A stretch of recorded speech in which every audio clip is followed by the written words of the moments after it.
Hola and bienvenidos. Welcome back. We got our last game of the day between Golden Guardians and FlyQuest. And for those that missed out on the first game, Golden Guardians have ended the win streak for FlyQuest Academy Summer Split so far. So for them, Golden Guardians, we've had many rosters in this Academy League have expressed desire to be able to face off against LCS rosters, say, hey, you know what, we're just as good to be able to play in LCS. We saw that FlyQuest Academy took down 3 LCS rosters this past weekend. Golden Guardians, even if you're working with a sub-top laner, they took down 4 other players from the LCS squad, so it's a huge momentum boost for Golden Guardians, as now we're going to have to see if they can continue it here, or FlyQuest will bounce back. Yeah, and a lot of this game came off the back of Rosethorn, someone who standout performance. I know we're catching a nice double kill from him in this skirmish, but really got the game started with that bot lane timer, punishing Johnson early in the game. I know he's up 50 creeps on this Wukong, but once the game goes on, you get fights like this where Prismal turns it, Johnson instantly melts. So hard for him to operate as Kalista going up against Wukong or get knocked up twice in a fight. It's one of the closer fights that we had between the two squads, but still, in the end, Golden Guardians, they just outscaled. FlyQuest were not able to play fast enough, take advantage of their powerful early game champions enough to get an early lead and an early win. Golden Guardians, they weathered the storm, waited to hit their power spike, and hit it rather nicely as they find a nice win against FlyQuest. And just from that point on in the game, once the Kalista is shut down, your early game leads are really relying on Palafox and Jose de Yodo, but just Golden Guardians, they did such a great job of being able to buy time for their backline, be able to kite out these fights. And also, we gave a lot of credit to Rosethorn in this game. Yunbi also on one of his comfort champions, but Niles, I mean, we know he's playing against a sub-top laner, but it still doesn't take away the fact how well he used his lead against Philip in the top lane. It was very nice. And keep in mind, this isn't a sub-top laner. This is the new top laner of FlyQuest Academy, right? So this is the long haul. It's the debut for Philip, his first Academy game. And, hey, Academy, it's a tough level to play at. Philip did his best in that game, but ended up falling victim to Niles and the rest of Golden Guardians. But overall, I really liked how Golden Guardians played that game out. The fact they took the scaling, they survived early, and once they hit their stride, they really pushed hard to finish the game rather quickly. Something that Niles was talking about that they were trying to improve on, turning those early leads into wins. They never really had an early lead, but when you go even, when you have a comp like that, that is a lead, even though it doesn't really show on the scoreboard. Golden Guardians did a nice job playing around with the champions that they had, and if I am FlyQuest in this game, I'd really have to think twice about early picking Kalista, because I think Golden Guardians have proven that the Wukong center response into Kalista is something that they can consistently replicate wins on.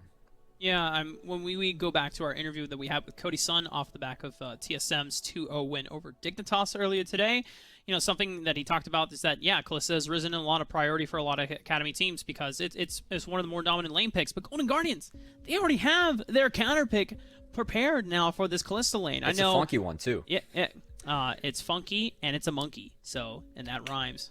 So, Golden Guardians, they have the prep work done.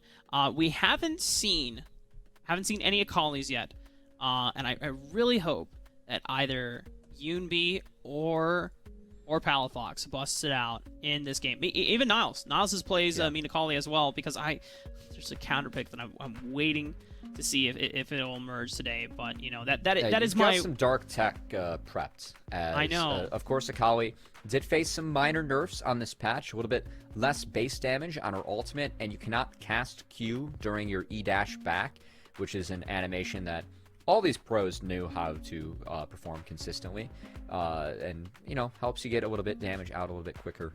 As that's being taken out of Akali's kit, making her a little bit more balanced, more in line. Maybe one of the reasons that we haven't seen her yet today. But Rafa, he's a one-trick. He's prepared this one unique pick that he would like to share on broadcast. Okay, it's the Akali. I'm not a one-trick, first of all. But you've one-tricked this idea into Akali for a response. I was about to say, I don't even play the lane that I'm expecting it to be. That's why I'm really curious to hear about it. Oh, dude. Well, there's. Just gonna have to see. I've been observing a lot of solo queue win rates for certain champions, and then just understanding that there's picks like, it's not necessarily just for Akali, although that's like the big historical counter pick, but it works well into really any fighters that are trying to dive into the backline. So it's good. It's decent against Camille. It's decent against Aurelia as well. So that's why I'm waiting to see it bust out. And speaking of Aurelia, but it was banned within this this last pick and ban phase, but there's a couple players like Niles who also has put a lot of time onto champions like Aurelia. He did pick up the Ornn and took the tank duty, and even though he was a tank, he was putting out a lot of damage just thanks to his base stats and all the armor stacking, which just meant that no one on FlyQuest couldn't kill him, so eventually he just did eventually take them down one by one. But looking into this draft, I imagine that FlyQuest are going to have to look at some picks that they either want to take for themselves or they have to give up in priority for other ones. Yeah, gonna have to go back to the drawing board as we are getting hopefully close to the draft phase of this one. And I think one thing that I'm kind of keeping my eyes on, of course, early pick Kalista, what happens with that. I think Golden Guardians seem content to let that through as they have a couple counter picks prepped up their sleeves. The Wukong Senna being the fun one. I know that I've also seen Prismal playing Aphelios into that. A pretty common matchup that we've had as Aphelios with the guns interacts rather well with Kalista, can keep her down and then outscale as the game goes on. My eyes go to Jose Dodo and Palafox. They had the Volibear Silas. They got the early flash out of Yunbi, but were never able to take that lead and transition it to other places of the map. And Palafox, I know he loves the Silas. He feels very comfortable on it. Interview I did with him while he was playing an LCS with League Day. He said that it was the champion that he used to climb in Korea when he was over there taking a visit.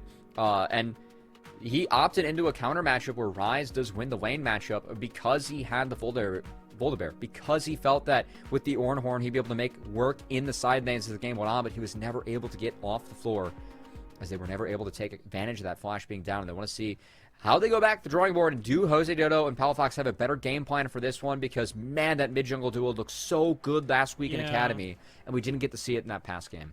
Yeah, credit to Yunbi for being able to play super defensive after the flash being burned, really because he kept his distance and he never gave a window for FlyQuest to punish. The only time that he was taken down was when they exhausted 4 members towards that mid lane. Philip having using a priority timer.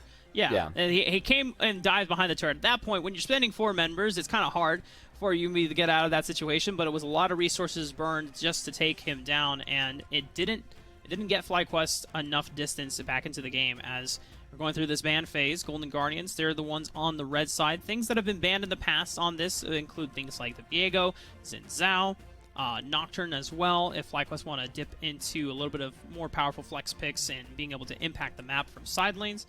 As, you know, it's really up to FlyQuest to decide what they have to give up, as there's a lot of power picks. They're actually banning the Xin Zhao, so they want to set up for something else.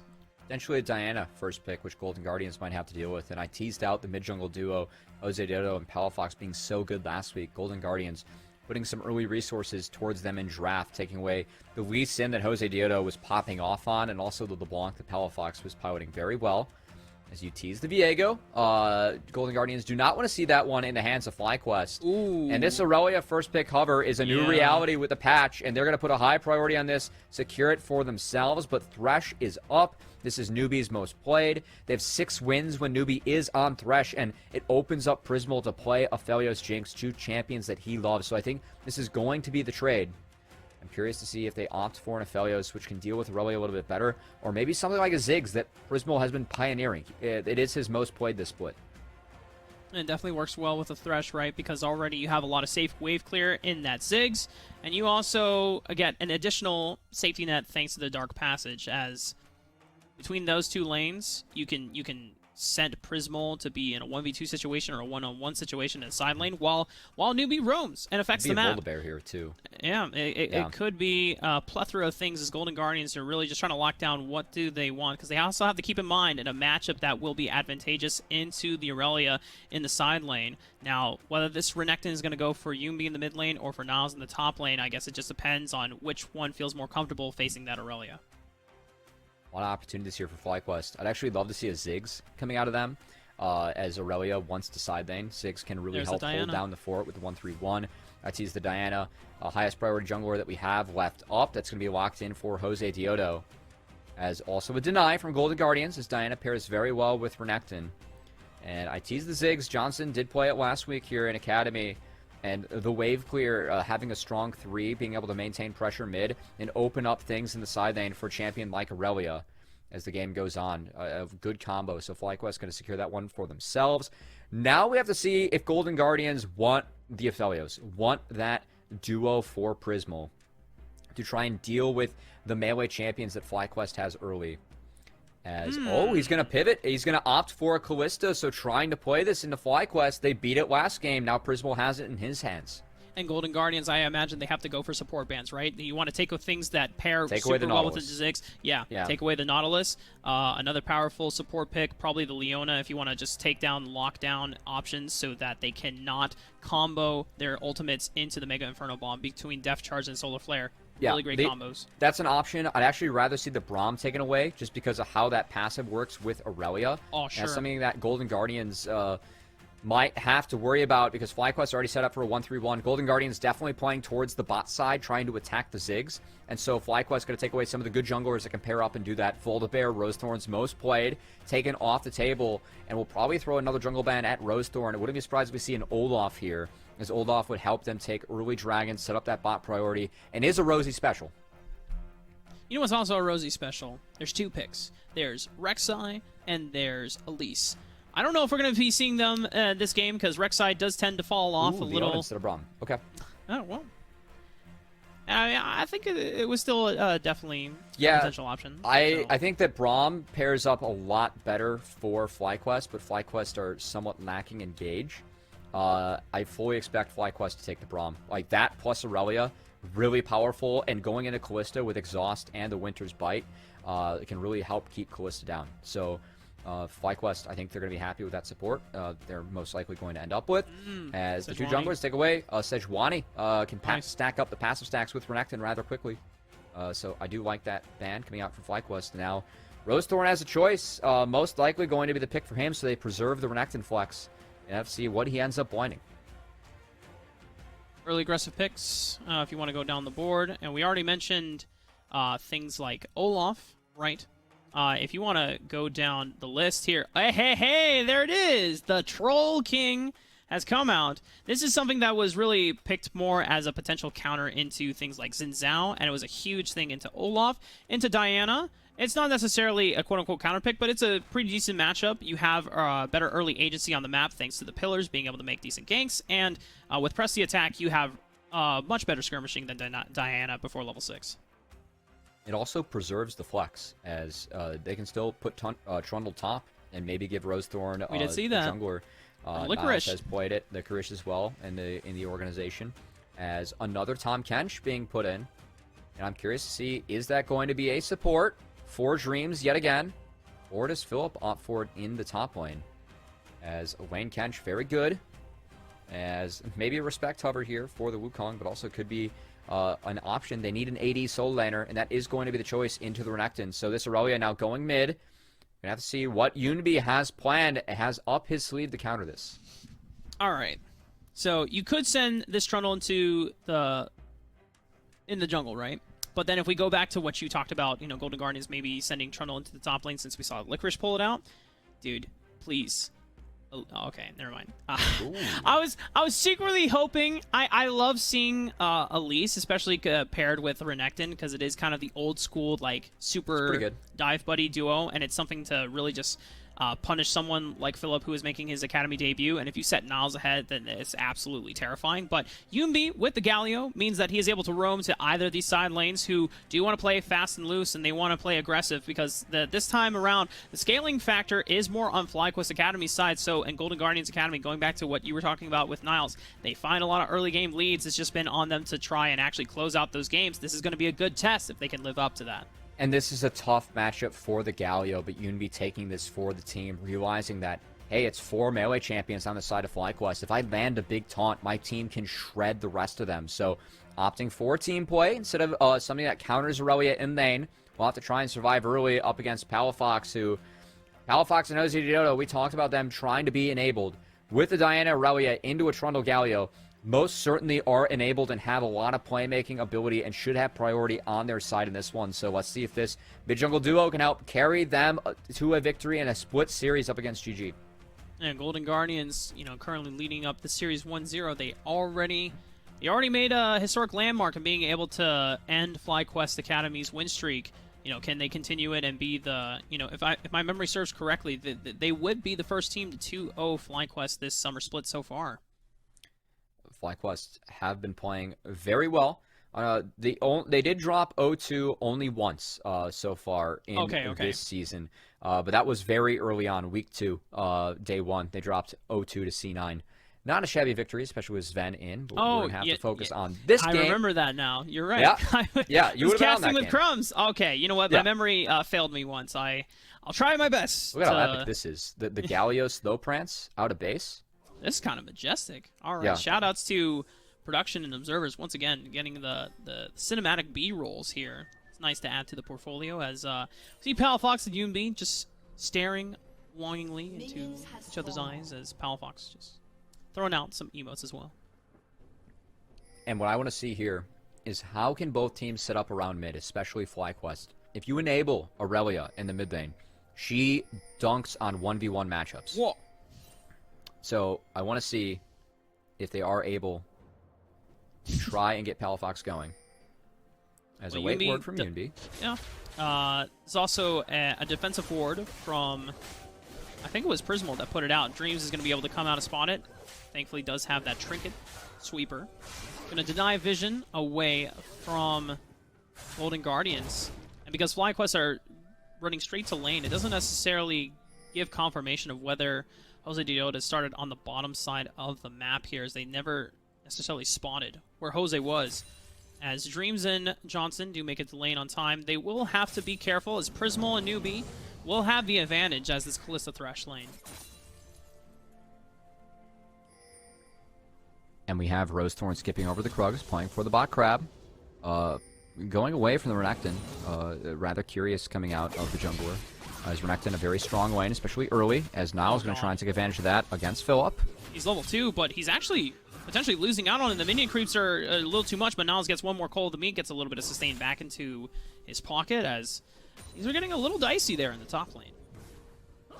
Dicey but calculated by Niles, who will utilize that priority. Drop a ward in the river, try and give himself a little bit more safety, and rely on the sustain that he has from that coal to meek. As his next Q expected to be in the middle of the minion wave. Try and get some of that health back.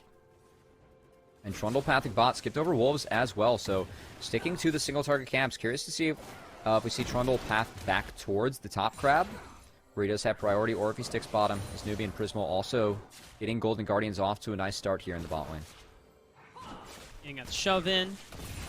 We got lane priority, potentially, as we already see Rosethorn is positioned. This is a wave that is stacking up into the tower. They have Pillar. They might be able to get a decent dive out. It's only level 2 on both Johnson and Dream, so if they don't have Satchel Charge, they don't have Abyssal Dive, they're not going to be able to cancel this one out. They're taking it slow. Flay comes out. Newbie's going to try to tank turrets as much as they can, but the Pillar, I think it almost works against them, but the dive is clean from Golden Guardians. And the trade at TPs, again, benefits Golden Guardians as Yunbi gets Palafox out of that lane, buys a little bit more time for himself, as taking a second look. The team play from Golden Guardians, they have Rosethorn down here. They stacked up the waves. This was planned from the start. And they tried to trap Johnson into the wall. I think they did so successfully. Rosethorn does have to burn flash to escape the turret, but good play coming out from Golden Guardians.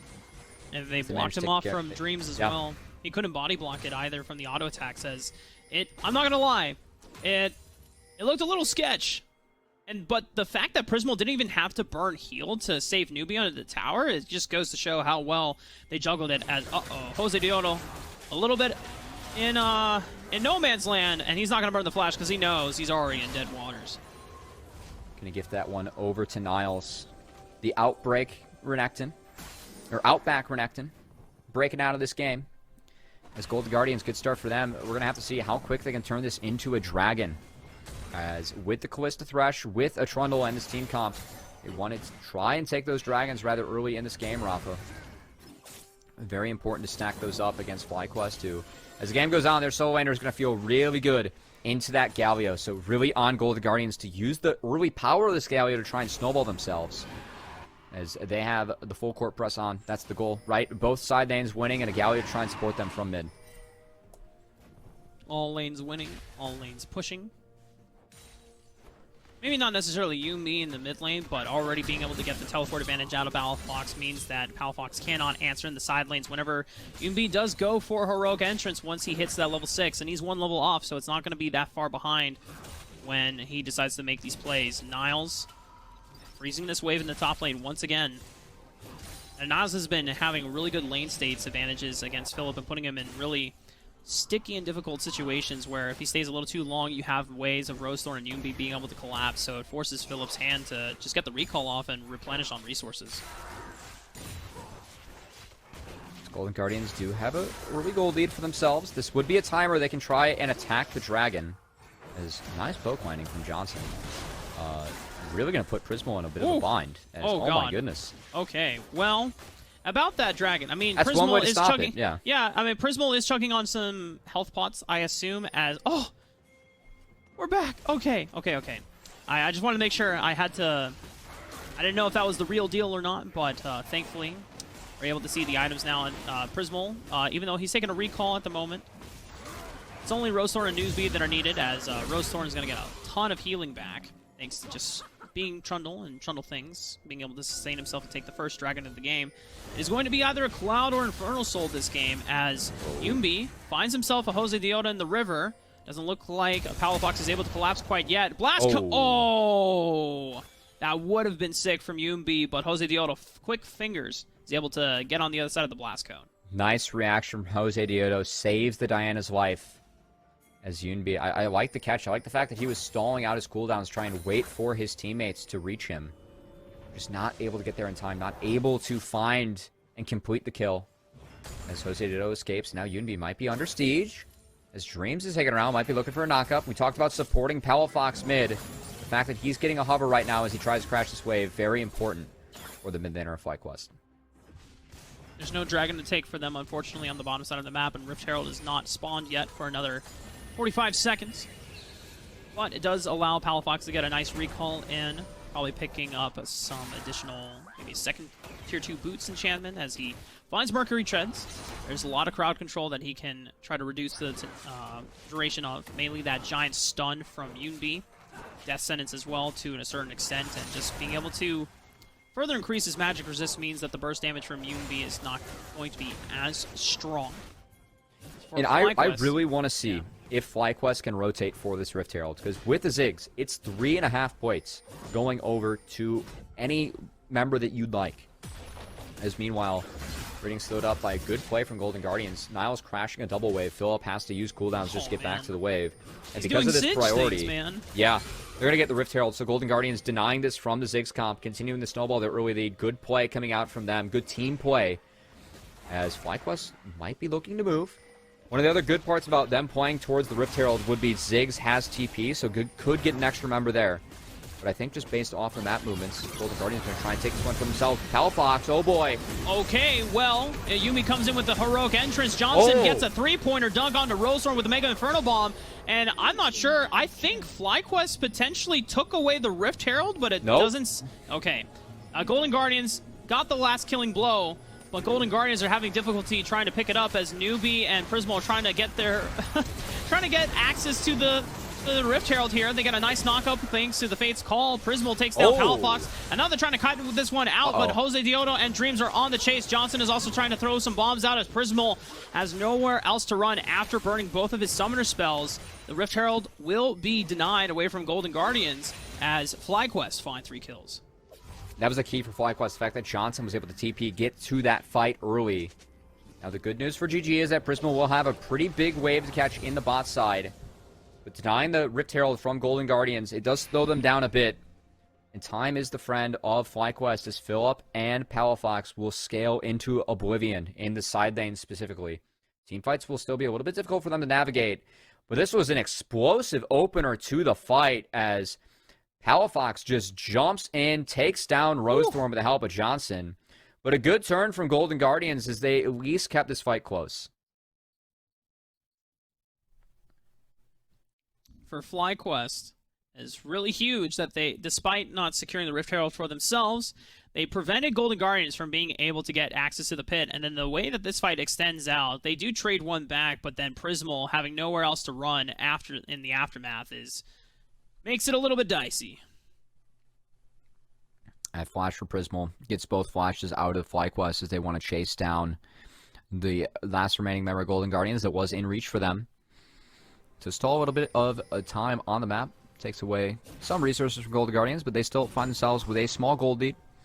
But once again, a very similar position that FlyQuest were in last game, Rafa. The fact that Golden Guardians, this comp, they need the spike early. They need to make use of the fact they have winning solo lanes. As we have another fight breaking out bot. This is one way to do it, but Prismal, remember, he doesn't have any summoner spells, so he has to rely on the Dark Passage. Thankfully, Newbie is able to get himself out alive as FlyQuest was ready to get the dunk down with that Mega Inferno Bomb. Prismal keeps his life intact. For Golden Guardians, though, they have to be very careful around the bottom lane now, because knowing that Prismal's summoner spells are down, no Fate's Call available for another few seconds, means that it is available for FlyQuest to look for a punish. Prismal, though, can't heal with the Vamp Scepter, as this Mountain Dragon could be another point of contention. Both top laners have TPs. But Niles, once again, crashing another wave. Getting a third plate for himself in this top lane matchup. Is this Wukong, it does scale into the Renekton nicely, but early, it's still the Croc. It's still difficult to hang on and fill up. Playing the matchup about as expected, down this amount of CS. Things do get better for him, but with time, the Golden Guardians still banking off the fact that they have the Callista Thresh, they have the bot lane priority. Another early Dragon for them. They need the Dragon stacking. This is one of the things that FlyQuest tripped up on as they tried to snowball the last game. Golden Guardians not making the same mistake in this one. 2 Dragons by the 12-minute mark. They're on a good pace. It's going to be Cloud Soul, so access to ultimate abilities like Heroic Entrance and Fate's Call are going to be extra powerful for Golden Guardians to have as just utility. It allows them to have powerful engages, picks, opportunities, and re-engages, and just a secondary follow-up says already, a flash burn from Jose Diota did not want to get caught out by that taunt from Yumbi. A respectful but intelligent flash coming out from the jungler of FlyQuest as he was in big trouble there. And him and Palafox will be looking to try and sync up. We haven't seen it yet. Jose Diota has been getting himself a lead, though, in the jungle as Diana does clear very quickly. And now with that completed Proto Belt, might have a window where this Diana can look to try and make a play on Rosethorn. As both Palafox and Jose Diota are rather strong on the map at this point. And it's really up to this duo to find skirmishes, to find the winning fights that they're going to need in this one, Rafa. As it's all about the skirmishing for FlyQuest. Jose Diota also going a little bit into financial 101 investments with this Dark Seal. Has 3 stacks for himself, so and the free boots. Flash. Yep, and free boots. This means that Jose Diota has to be very careful now that he no longer has Flash. Could potentially clear out the next couple of camps to see if he can buy himself a stopwatch. Give himself a little bit more survivability in this next coming fight. Dragon's not spawning for 3.5 minutes here, Cubby, and neither the Rift Herald will be spawning anytime soon. So imagine FlyQuest can take it easy, or if they want to make a play onto Prismal. Dreams is pulling the wave, trying to get Prismal to bait up. Oh god, oh god, oh god, oh god, oh god. There he is! Moonfall comes out. Prismal still has Flash. He has the Immortal Shield Bow. Can he flash away? Ooh. Oh my goodness, this is, but it's still gonna burn thanks to the Skirmishing Saber. Jose Eso finds it. Oh, so close for Prismal, who loses both Psalms once again. The solo mission gets punished by Jose Diota, who turns off the lights on Prismal, sending him to the gray screen. As Golden Guardians, because they saw those members bot, trying to look for revenge play top. Can they get Philip? TP being committed. Heroic Entrance is coming out as well. Palafox is teleporting in to try to save the day. It's a nice knockup, though, from Philip, trying to buy some time. Palafox finds it. One back on the nose. Woo! Palasorito finds a triple. Oh, Palafox dancing around the fight. The late TP comes in. He turns it, and this game just got turned on its head, Rafa. Look at how far ahead Palafox is now. Faces completes the Bork, and all of a sudden, FlyQuest, they have the power. They have the gold. They need to try and set up this 1-3-1 setup. As we take a second look, Unity, he joins the fight with ult, but they were not expecting both members to be here. Rosethorn drops aggro one shot early, and that second knockup from Philip. Oh boy, he survives barely in the fight, but Palafox makes it pay off as the dancing duets prancing throughout the fight. Palafox takes down 3, And now this Aurelia is terrifying with that completed Blade of the Rude King. Can be thrown into a side lane at any point. And I don't even think Renekton can match the Aurelia with how strong she is after those 3 kills. Dude, the Baila de los Muertes from Palasoro, and it was so terrifying that it's even breaking up Cubby's connection on the back end of that one, as Cubby was going a little roboto. But honestly, if I just saw that disgusting display on my screen, then I probably would break out too, as Golden Guardians, we have to remind people as, Rosethorn has to flash away. Dreams was looking for the follow-up with the Abyssal Dive. Now they have a pillar. They're going to look for the re-engage here. Locking up Dreams with that Death Sentence. Fate's Call is available as they're going to try to find Jose the Yoda. He doesn't have stopwatch, and that's a huge shut down onto the jungler for FlyQuest. Dreams will fall as well. Both kills going over to Prismal. Big mistake, overextension from FlyQuest to one of our criticisms of them in the LCS, the fact that Jose Dodo and Dreams not always working together. Well, they did work together in that one. Unfortunately, not to any fruitful ends as Golden Guardians, they take 5, they turn the play, they commit the TPs, and a good response from them, which makes the next Dragon rather interesting. Only TP available on the map is Philip. And this, FlyQuest have a pretty big decision to make. I think they have to contest this. But if they buy enough time around the objective, they could buy time for Palafox to potentially knock down another side lane with how powerful he is at the moment. Philip is waiting right in the wings of Yoonbi's right corner here. He's going to keep himself obscured in vision, letting this wave pass go by. He wants to get a decent flank, either looking for a solo kill opportunity on the Yoonbi, knowing that Niles doesn't have teleport to be able to answer back. As Yoonbi is super far extended, Philip can go for this 1v1 onto the bottom side of the map.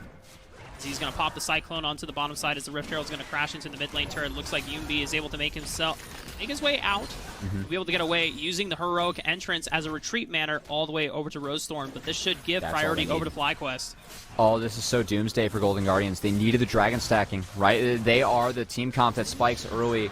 Now that this is denied, makes life a lot harder for Golden Guardians as FlyQuest can just return to this 1-3-1 setup for the next 3 minutes before Baron spawns and win the war of attrition due to how strong the Aurelia is and also the fact that the Wukong is starting to catch up. Trying to buy as much time for FlyQuest to scale into the game because remember, Golden Guardians, they're the ones with the timer this time around. They have to accelerate the game state before it gets too late. FlyQuest, you have scaling in this Aurelia, in this Diana, and this Ziggs. You know, I mean, Wukong to extend. All of them will be able to handle themselves in the side lane pushes as now FlyQuest being able to pick up the third dragon, stalling out the soul point for Golden Guardians. They're in a pretty damn good spot if they continue this pace.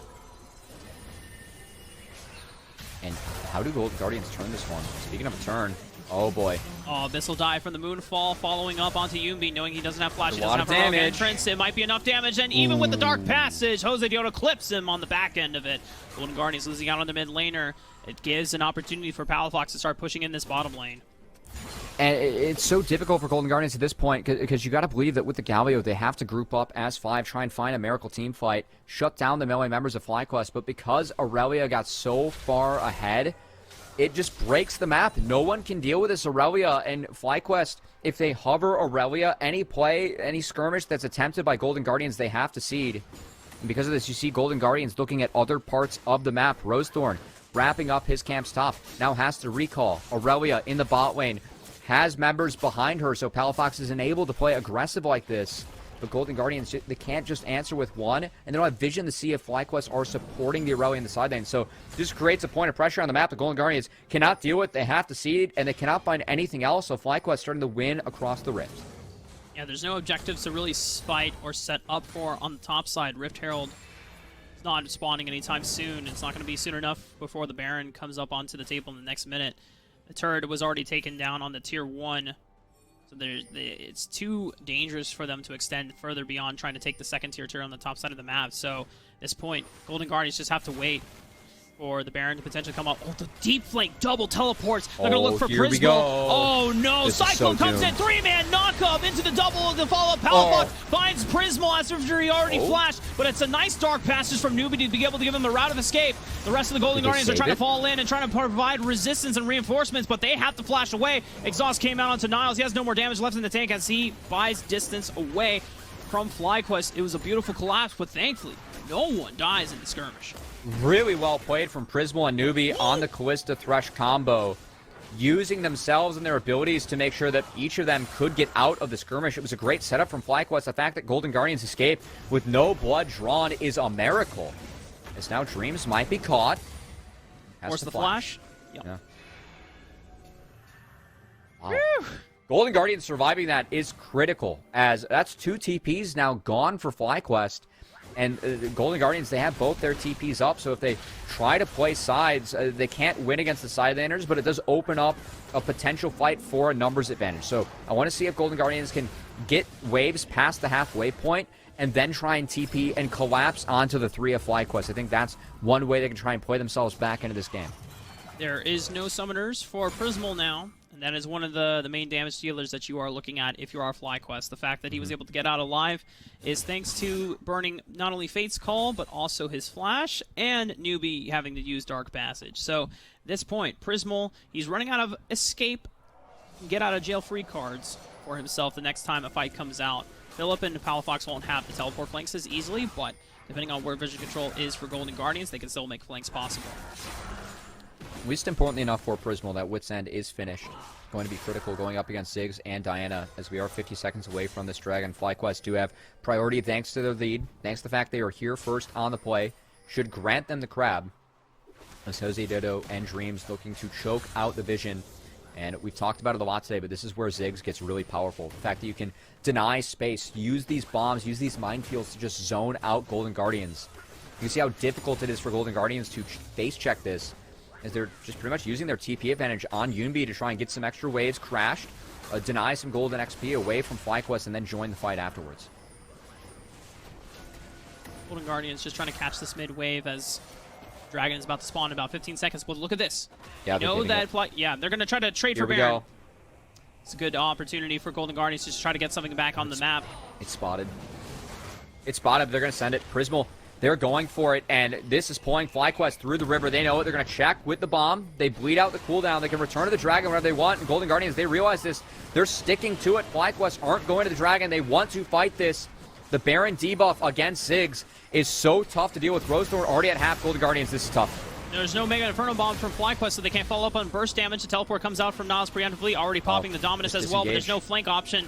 Rosethorn is trying to get out alive from Philip as he finds the Cyclone. He has to flash away from the Dark Passage. Heroic entrance is going to buy some time for the jungle of Golden Guardians, as we see FlyQuest are just chewing through the front line of Golden Guardians. Niles and Rosethorn have fallen by the wayside. Yunbi is on the run from Jose Dioto. He's looking for revenge. He's looking to rout him off, as he might be able to make it out towards the turret side and give it an execute of some sort, but man, FlyQuest win huge.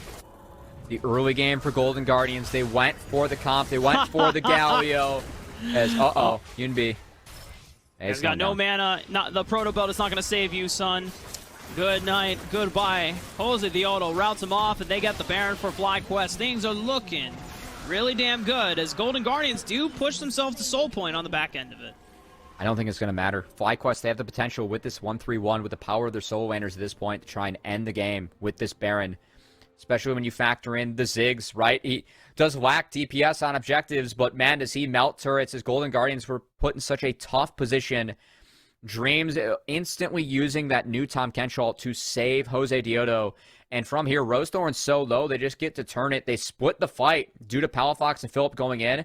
And Philip and the rest of FlyQuest just collapse on Niles as they take down Newbie, Niles, and just move through this fight seamlessly as Palafox shuts down everyone else.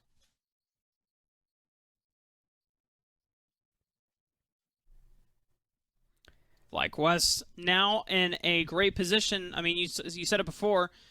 Yes, Golden Guardians have pushed themselves to Soul Point, but it might not matter, as FlyQuest are getting to the point where the scaling is going to outlast and outpace Golden Guardians' mid-game spike here. As for FlyQuest, I just have to see whether if Golden Guardians can find like an advantageous pick on taking out members, but they're already using this Baron buff to great success. Wait! Is there another fight that we... Yeah, there was a fight. Yep, Golden Guardians dropped. 3 are down, and they were just playing base defense at this point, as FlyQuest have turned this first Baron into a 10k gold lead, as they're teleporting bot, trying to save creeps, trying to take down more inhibitors. As Golden Guardians sent reeling, as they lost a skirmish, lost 3 more members, and now trying to re-engage. Okay, well, Golden Guardians, it's potentially 3 members against 5 here. Teleport is coming out as Philip is going to be able to make himself out alive. But a beautiful move from Jose Diodo. Eso, caballero, my God. Jose Diodo gives his life for the greater cause, but FlyQuest have all the pieces necessary to take down Golden Guardians and even up the series here as FlyQuest will push for the end. FlyQuest, they dropped game 1, but they come back game 2 with strong side baners. And Golden Guardians, while they got off to a good fight, that overextension in the top lane, that Palafox turned with the double TP and the triple kill for Aurelia was all that FlyQuest needed to turn this game on its head and make the series a 1-1 draw in favor of FlyQuest, who get the post-game interview with us. You know, that's a dub in the end. you know, FlyQuest, they had a rough game 1, and credits to Golden Guardians for being able to come out swinging, but then FlyQuest, they buckled down, and they took a more scaling-oriented composition, and I think, you know, it definitely paid off dividends. Jose Diodo also on the Diana. Sure, he died a few times, but he made the engages work for the team, and then pairing up, I also want to give a little bit of credits to Philip as well. Definitely felt himself a little bit more comfortable in providing utility for the team. The Cyclones were great, the flanks were great, and then everything's setting up for Palafox to really just rip through the members of Golden Guardians. I think that Philip, this game, definitely looked a little bit more comfortable on the Wukong as, once again, Wukong, this feels like FlyQuest, Johnson, after playing Kalista into Wukong game 1, they see the Kalista, and he's like, look, I don't know if I can play with the Wukong. I want to play the Ziggs, but Philip, if you take it, I swear Prismal's life will be hell. As he just experienced that in the first game. And hey, Wukong worked out against Kalista. A little bit of a different style, but both games. So props to FlyQuest for pulling it back in this one, splitting the 1-1. And Philip, congrats on the debut in Academy as well. I know the first game didn't go exactly how I wanted to. And the CS differential in the second game on the scoreboard, it doesn't look great, but that's how the matchup plays out, and Philip was able to make things work in the team fights. As this is a skirmish we missed. They tried to collapse on a FlyQuest. That's a lot of magic damage. Yep. That's okay. Nice, that's the dunk right there. Well, that's a Super Mega Inferno nuke. When all the members are bunched up and you got the beautiful wombo from the Moonfall into the Cyclone, it's super easy to land that 3-pointer as Johnson. And then the last game, this final 4-man Foonfall, God damn, Jose, yes, so good. That's one way to go out, yeah. Yep. One way to go out as you send 4 away, as I am getting word that we have the interview ready. Rafa, who are we talking to? Yeah, post-game, our Verizon post-series interview is going to be with Dreams, the support for FlyQuest Academy, who did manage to bring it back after a 1-0 start from Golden Guardians. And first of all, congratulations, Dreams, for evening up the series. The first question I want to ask you is this new Tom Kench. You're the first support that we've seen in Academy that has debuted the pick at all. We've seen it a little bit in semi-pro. What are some of the advantages that this Tom Kench rework gives you and the rest of the FlyQuest squad? I feel personally like with like new TK, you have like stronger skirmish in general, and ultimate also like gives you shield. So my personal opinion about like TK right now is that it's like really good at like small fights. I can like save one, and I can like follow up engage. So that's why I kind of like hyper-prioritized this champ, this series, and wanted to like just see it too, because he's kind of like new champ. So I was like 100% sure, but I do believe he was like strong. So I just wanted to play it. Yeah, it's great to see it. I mean, you've been known for your TK play before the rework as well. Good to see it after. I love the combo in the first game with Kalista, where you got pulled in and the knockup. You can chain that into the knockup for TK as well. So keep on learning more about this new champion. And another game 1 didn't go your way. So what was it like for you, after that game, bouncing back? What was the plan going into game 2, and how did you guys switch things up to get the win for game 2 in the end? I think first game, we had like peaks to actually get like a huge amount of lead early game, and other thing like we successfully like executed. So that was like big issue that we had. So for like going for second game, we just like refresh our mental and just play as like what we play, and just don't be scared or anything. Just have fun, and we kind of like refreshed, and I think people actually like enjoy it. So that was good. Yeah, going into game 2, you guys definitely looked revitalized, and sometimes that's all you need. You just need a clear mental reset. Also, this is your first time working with Philip for his academy debut. We got a chance to speak with Loyola on his accommodation to the squad. What has the rest of your team done to help accommodate him even further? I think in general, like we're trying to like help about like between communication between us and like Philip, since he's like rookie. He have like many things to learn, right? And I think like people are doing like quite good job of like leading Philip and like helping him to be in like good status. And I think from Philip's side, I think he's also like doing great job, like trying to like communicate like his conditions, enemy conditions, TP situations too. So That's good. I'm kind of happy like how he's doing right now. It's great to hear and listen to how you're incorporating him into his first Academy set. And hey, you guys were able to help him secure his first Academy win for this game too. So before we let you go, Dreams, I just want to give you the floor. Any thank yous or shout outs you'd like to give? Sorry, what was the question? Here, Do you have any I'll thank take over, yous, Cubby. shout outs? Yeah. What do you got, Rafa? Yeah. Any shout outs or you want to give? TK is maybe broken, guys. I'm still figuring it out. So Tuki time spam is what I'm hearing. You want to see some more frogs in the chat, right? Yeah, that's right. Yeah, Load the that's toad. Unclog the frog. like- Tuki for the frogs. Yeah, Tuki. Tuki. I like Tuki. Well, again, awesome stuff, Dreams. Love the Tom Kench. Hopefully we get to see it from other players in Academy as well. Again, congratulations, and thank you so much for joining us here after your series, and best of luck tomorrow. Okay, thank you. Thanks for calling me. It was good. He's thanking us for calling him. I think it should be like vice, like other way around. Like thank you for joining I know us. we should be great thanking talking to you. him for taking the time out of his day after a series, to talk to us. So that's always nice. Honestly, shout out to all the players that do take the time, because sometimes, especially after a series, you might be exhausted or mentally like just done. You don't necessarily want to talk to people. I know sometimes me and Cubby feel that way after like a long day of casting. So just I'm shutting up after shout out this. to all the players. No more talking for the rest of the day. Yeah. Yeah, we got to rest our voices as we're going to be on again for tomorrow over on Nursery LOL. Also, shout out to Mazel and Rebel Fox, who had what we heard, a hell of a series in their 2 series today over on the secondary stream. They'll be here on the Academy stream tomorrow, so make sure to give them a warm welcome, as we love those 2 dudes. And I personally got to work with them in person for the first time over at the Gateway Legends Collegiate Invitational a couple weekends ago. So they're great guys. And honestly, Cubby, just kind of wrap up today's events, had a lot of exciting things. I think the big story for today, apart from Golden Guardians having a pretty convincing win over FlyQuest in the first part of the series and splitting, was Team Liquid 2-0. And I'm gonna quote a tweet from Spawn if I can find it again. I can't find it at the moment, but kind of going loosely word for word, this is Spawn said that this was Team Liquid's best series since their run over at Arena of Legends in the finals that they had.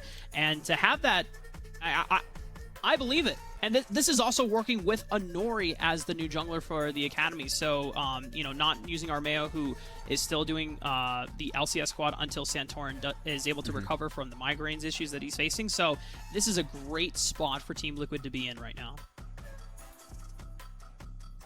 Yeah, and I think it's so important as well, just given the fact that, we've got IMT tomorrow are 5-1 since Viper and Anda have joined. And also the nightcap is going to be TL versus IMT, last game tomorrow on twitch.tv/academy. That's one that you will not want to miss. As Team Liquid, fun fact, with their record, has actually moved into 2nd place over 100 Thieves Academy as they won 1 to EG today. So standings swapping up, trying to solidify that top 6, and we're going to have a lot more games tomorrow to decide. Get a better picture of who is going to make that top 6 and who might be looking at that Proving Grounds qualifier at the end of the month. a lot of things on the line for many Academy teams as Week 7 is halfway done. And once we are done with tomorrow's matches, it just leaves only 2 more weeks before the Academy standings are solidified. We get our top 6 determined and locked in for playoffs, whereas the bottom 4 will have to compete for their lives in Proving Grounds through the Unified Grand Prix. But, ladies and gentlemen, that is going to be it for us today here. It has been a pleasure casting alongside my buddy Cubby, as always, as make sure you tune in same time tomorrow, 4 p.m. Eastern, 1 p.m. Pacific time here on the Academy channel and Nerd Street LOL. We'll see you then. Have a good night.